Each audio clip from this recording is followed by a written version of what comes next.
नाशिकचे आयजी दत्तात्रय कराळे यांचा जो व्हिडिओ अंजलीताईंनी ट्विट केलेला आहे तो गुरुपौर्णिमेचा आहे।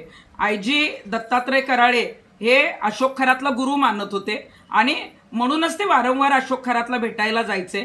जेव्हा जेव्हा अशोक खरातचे कारनामे समोर यायला लागले, महिलांचं लैंगिक शोषणाचे पेनड्राईव्ह समोर येणार होते, तेव्हा जे जे लोक ते समोर आणणार होते त्यांच्यावर गुन्हे दाखल करायचे, पेनड्राईव्ह गायब करायचा, हे सुद्धा काम आयजी दत्तात्रय कराळेंच्या माध्यमातून डिसेंबर 2025ला याआधी झालेलं आहे। जेव्हा दिंडोरीच्या आश्रमामध्ये, अण्णा मोरेंच्या आश्रमामध्ये वाल्मिक कराड 2 दिवस मुक्कामाला होता, संपूर्ण महाराष्ट्र आणि पोलीस दल त्याला शोधत होतं, त्यावेळेला सुद्धा 2 दिवस तो जो मुक्कामाला होता तेव्हा दिंडोरी आश्रमातले जे व्हिडिओ डिलीट करण्यात आले ते सुद्धा कुणी केले तर आयजी दत्तात्रय कराळेंनी केलेत। त्यामुळे या प्रकरणात खराच्या तर चौकशी झालीच पाहिजे, कारण 18 कॉलचं तर रेकॉर्ड आलंय, परंतु दत्तात्रय कराळेंना माहित होतं की कुठंतरी आता हे सगळं बाहेर येणार आहे, त्यामुळे वेगवेगळ्या मोबाईलमधून सुद्धा त्यांनी बरेच कॉल केले असतील, ते शेकडो कॉल असतील। आणि आता अशोक खरात प्रकरणामध्ये दत्तात्रय कराळेंची चौकशी झाली पाहिजे। आणि संतोष देशमुखच्या प्रकरणात सुद्धा